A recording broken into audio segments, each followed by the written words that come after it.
લાખો લખપતિ લૂંટાઈ ગયા અને લૂંટાણા મોટા કરોડપતિ શેઠ ત્યારે અર્જુને હથિયાર ચલાવ્યું. કર્ણ રાજાના શરીરમાં માથાના વાળની માફક બાણ ભંકાઈ ગયા. કર્ણ રાજા હાર્યો અને હારતા હારતા એ ભગવાનને કહેવા લાગ્યો કે ભગવાન મારા નાથ, જતી વખત તમે મને દર્શન દેજો. અને સમયે ભગવાન વયોવૃદ્ધ બ્રાહ્મણનું રૂપ લઈ હાથમાં લાકડીનો ટેકો લીધો છે. બ્રાહ્મણ બની અને યુદ્ધના મેદાનની બાજુથી નીકળ્યા. એ ભાઈ, તું પાણી માગવા વાળા ભાઈ, મારે કર્ણ રાજાની નગરીમાં જવું છે તો તું મને રસ્તો બતાય. કર્ણ રાજા કે આહો અત્યારે રાત્રે કોણ હશે? અરે ભાઈ, તમે કોણ છો? કે હું કાશી ક્ષેત્રનો બ્રાહ્મણ છું. મારી દીકરીઓના લગ્ન છે અને એ લગ્નમાં મારે સોનાની જરૂર પડી છે.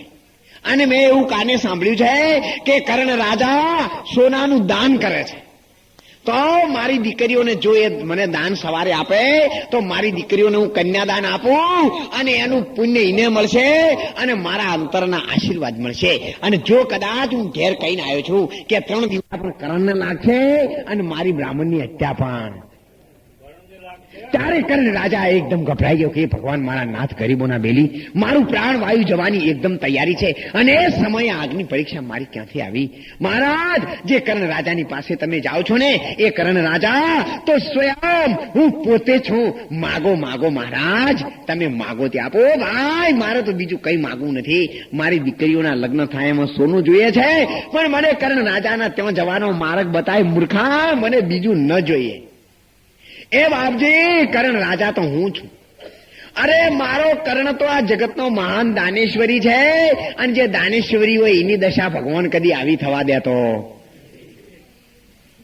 માટે કર્ણ રાજા થવાનો સવાદ ભય પડ્યો મૂક અને સાચો માર્ગ મને બતાવ્યું પરદેશી માણસ. કર્ણ રાજા પણ મનમાં વિચાર્યું, માનો યા ન માનો, પણ બ્રાહ્મણ કોઈ દી આવી ભયંકર કાળી મધરાત્રિએ એની જીગર નથી કે આવા યુદ્ધના મેદાનમાં આવી શકે. પણ જરૂર કઈક પરિબ્રહ્મ નારાયણ પરમાત્માની કૃપા હોવી જોઈએ. કર્ણ આ સમયે ભૂલવા જેવું નથી. મહારાજ, વધારે તો મારી પાસે કઈ નથી, પણ જતા જતા હું કઈક આપને આપી શકું. એટલા માટે મને કોઈ જગ્યાએ પથ્થર હોય ને તો તમે મને લાવીને આપો. કારણ કર્ણ રાજાના દાંતમાં એક સોનાની રેખ હતી.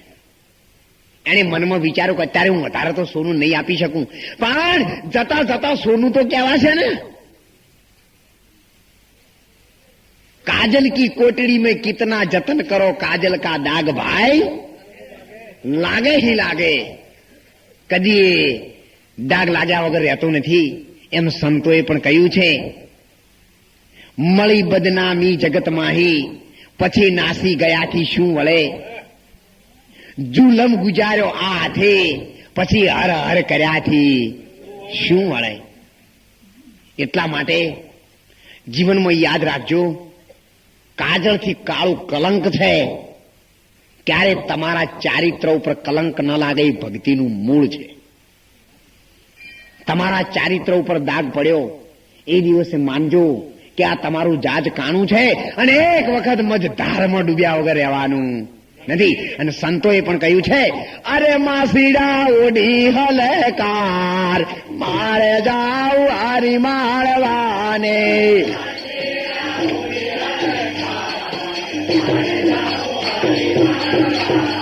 માસીડા ઓડી હલકાર, મારે જાવ હારી માળવાને.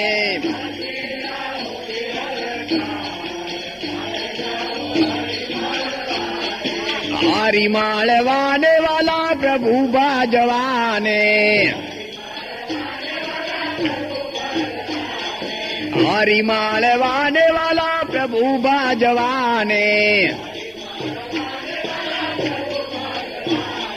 માસીડા ઓડિયાલકાર, મારે જાવ હારી માળવાને.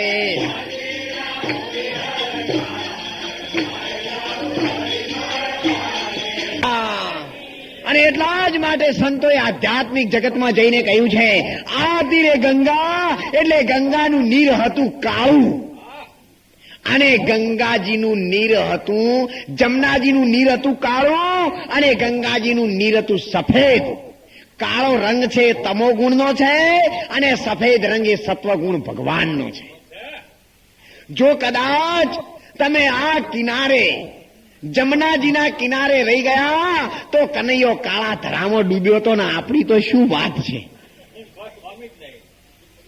એટલા માટે એ કાળો ધરો છે એ જ આખું આ માયાનું મંડાણ છે, એ તામસ પ્રકૃતિ છે, અને જો સત્વગુણ છે એ ગંગાજી છે.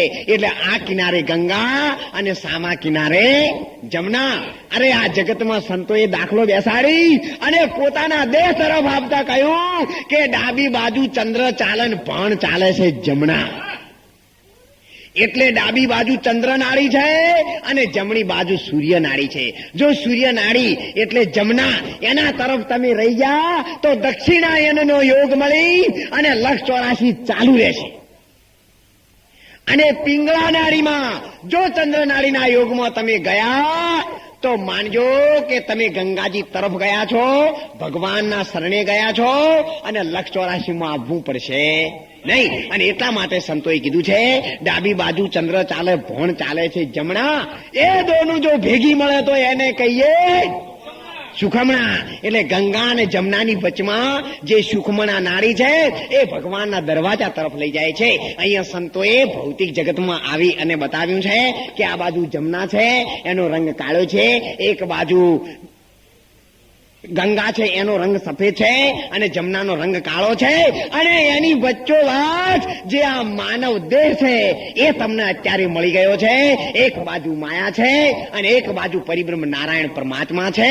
અને આ મનુષ્યના દેહ રૂપી નાવડું હવે તમારે જે કિનારે લઈ જવું એ કિનારે. માટે જુઓ 3 યોગ થઈ ગયા.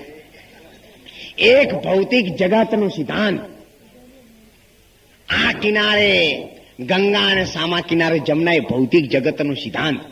આ દેહના ઉપર ઈંગળા અને પિંગળા સૂર્ય અને ચંદ્ર બંનેની વચ્ચે નાડી છે સુખમણા નાડી છે, અને એ ગોકુળિયું ગામ છે. અહીંયા ઈશ્વર અને માયાની વચ્ચે માનવ દેહ એ ગોકુળિયું ગામ છે, અને એક તરવાની નાવ છે. નાવ મળ્યું ભવ સાગર તરવા, એ કિનારે લાવીને ડૂબાડીશું માં. આવો તો મૂકો મળવો મુશ્કેલ છે. અને એવો માણસનો આ દેહ મળ્યો છે તો જરૂર એની અંદરથી કંઈક મેળવવા માટે સંતોના સાનિધ્યમાં જવું જરૂરી છે. અને સંતોના સાનિધ્યમાં સત્સંગ અને આશીર્વાદ સિવાય બીજું કંઈ નથી. અને એટલે આપણા સંતોએ પણ કહ્યું છે, અરે મન રે શાંતા દેખીને સનમુખ ચાલી,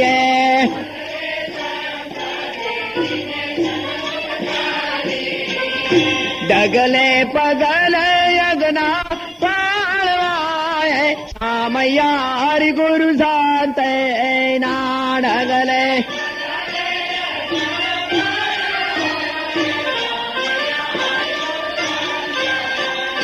મેં તો દાડા બરો રે જય જય મોતી,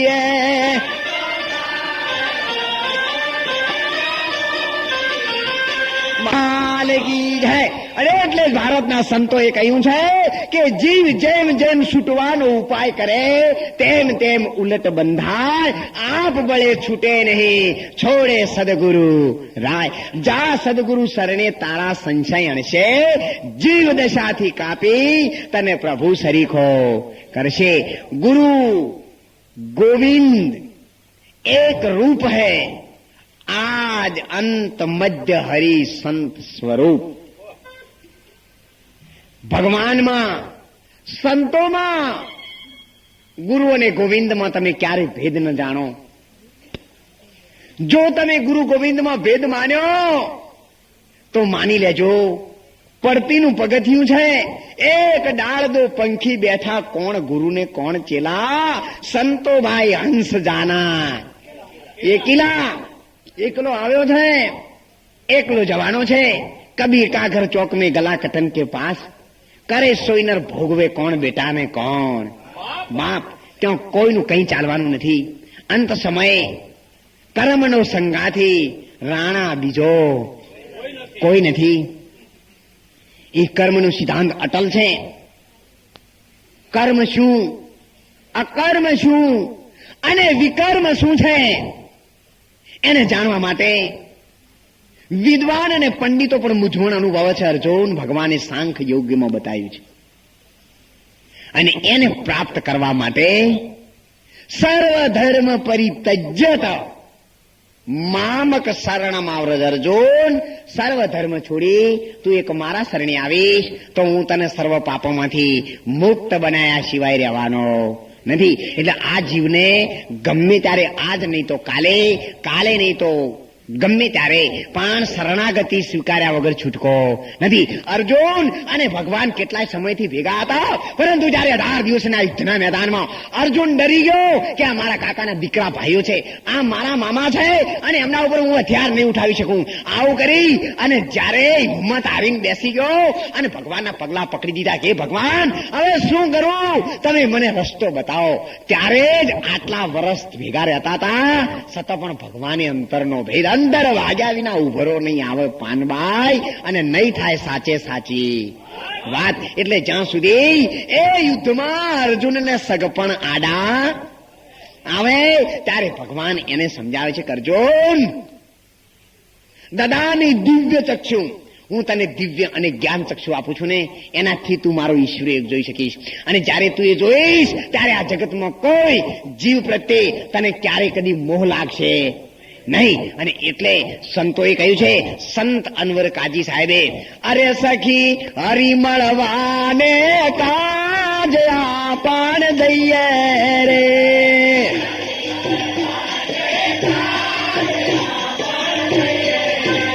માય નીરવાર દીધી દાન હરીના દરિયે રે.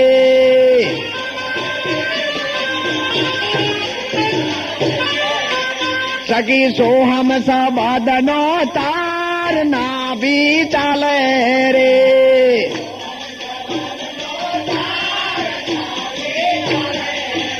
સખી સોહમ સબદનો તાર ના ભી ચાલે રે.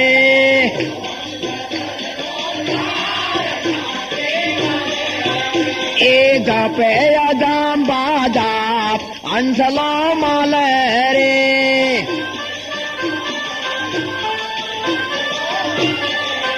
સખી સોહમ સબાદની સદ્દર ગળા સંત જાણે રે.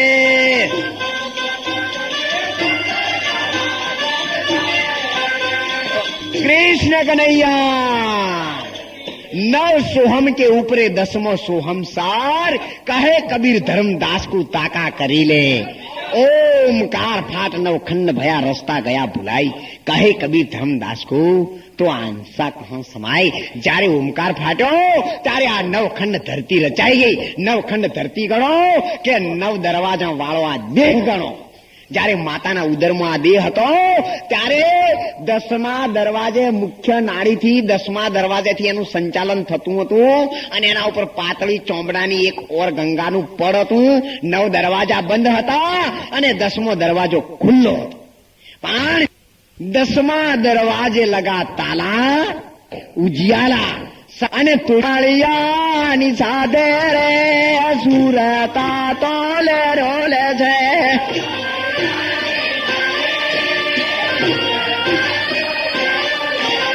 શામળિયાની સાથે રે સુરતા તોલે રોલે છે।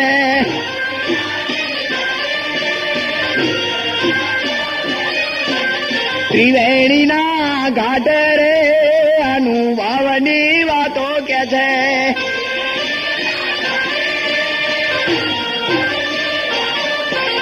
સંતોએ કહ્યું છે કે बिना आंख देखता है, बिना कान सुनता है, बिना जीभ बोलता है, बिना दिलों की सबके दिलों की जानता है, 52 की बार और लिखे में ना आवे, शास्त्र में रीत नहीं समझो ए भाइयों, जो कोई आपने आप समावे वो ही रास्ता पावे, बिना मुर्शदे भेद कठिन है, नहीं मफत मिल जावे, एक शरीर से अनेक बनावे, जो धारे तो जावे, जो कुछ मां से वचन निकाले वही तुरंत हो जावे, तब हम उसको सिद्ध विचारे और सिद्धि सब खोटी।